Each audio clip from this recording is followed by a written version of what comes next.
আসসালামু আলাইকুম। আজকে এই সুন্দর ফুলের ডিজাইনটি করে দেখাবো। তো আমার অনেকগুলো কাজের মধ্যে এটি খুব পছন্দের একটি কাজ ছিল। আর এটি খুবই সহজ। আপনারা একটু দেখলে বা একটু চেষ্টা করলেও করতে পারবেন। তার জন্য আমি ২ কালারের সুতো নিয়ে নিয়েছি। একটি সবুজ আর একটি হচ্ছে হালকা গোলাপি কালারের। তো এখানে আমি ২ টা সুই ব্যবহার করেছি। যেহেতু ২ কালারের সুতা লাগবে তাই আমি ২ টি সুই ব্যবহার করেছি। এরপর আমি পেন্সিল নিয়ে নিব। এরপরে আপনারা যদি ফুল ছোট বড় করতে চান বা অন্য কিছু পেন্সিলের পরিবর্তে অন্য কিছু নিতে পারেন, যেমন কটন বারে যে ডাটাগুলো আছে এটা বা যেকোনো জিনিস আপনারা ব্যবহার করতে পারেন। তো বড় করার জন্য বড় সাইজের কিছু নিতে পারেন। তো আমি এখানে পেন্সিল সাইজে মানে পেন্সিলটা নিয়ে নিয়েছি। তো এভাবে করে প্রথমে সুই উঠিয়ে নেব, এবার পেন্সিলের উপর দিয়ে রাউন্ড করে নেব। তো আমি এভাবে পরপর 5টি রাউন্ড করে নিচ্ছিলাম।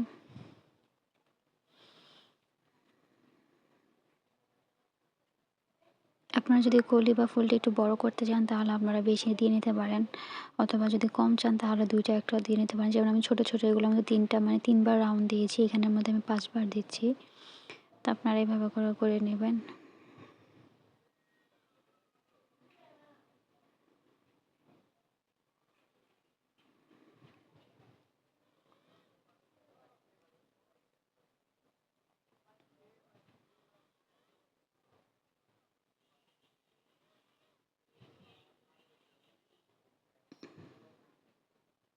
এরপর দেওয়া হয়ে গেলে আমি এখানে একটি গিঁট দিয়ে নিব, মানে অপর সাইডে আমি একটি সুতার গিঁট দিয়ে আমি কি করব, সুতাটা কেটে নিব। যেহেতু সুতাটা একটু বড়, মানে পেঁচিয়ে যাওয়ার সম্ভাবনা আছে, তো তাই আমি এটা আস্তে করে কেটে নিব।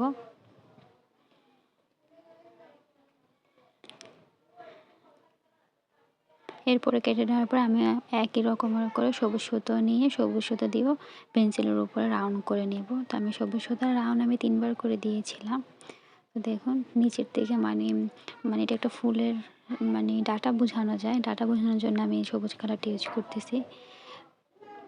তো আমি এভাবে করে রাউন্ড শেপ দিয়ে নেব উপরে।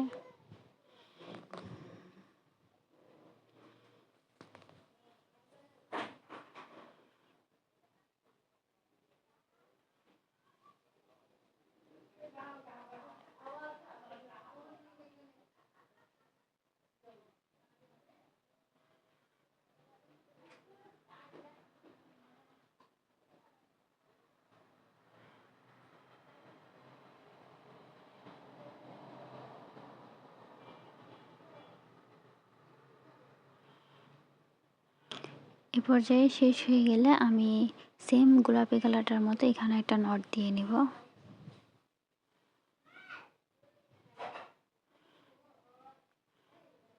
নট দেওয়ার পর আমি এটা এভাবে রেখে দেব। রেখে দেওয়ার পর আমি আস্তে করে পেন্সিলটা বের করে নেব। দেখুন, এরপর বের করে নেওয়ার পরে আমি যে সবুজ মানে সুতোটি ছিল নিচে, ওইটি আমি কী করব, মাঝ বরাবর এই ফুলটির মাঝ বরাবর দিয়ে বের করব।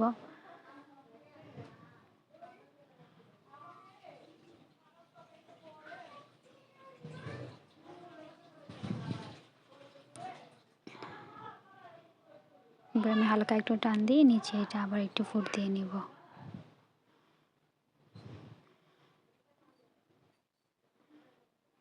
তো এই তৈরি হয়ে গেল। আপনারা একটু শেপটা সুন্দর করে দিয়ে নেবেন। তো ভালো লাগলে অবশ্যই কমেন্ট করবেন। পরবর্তী ভিডিও দেখার জন্য অবশ্যই আইডিটি ফলো দিয়ে রাখবেন।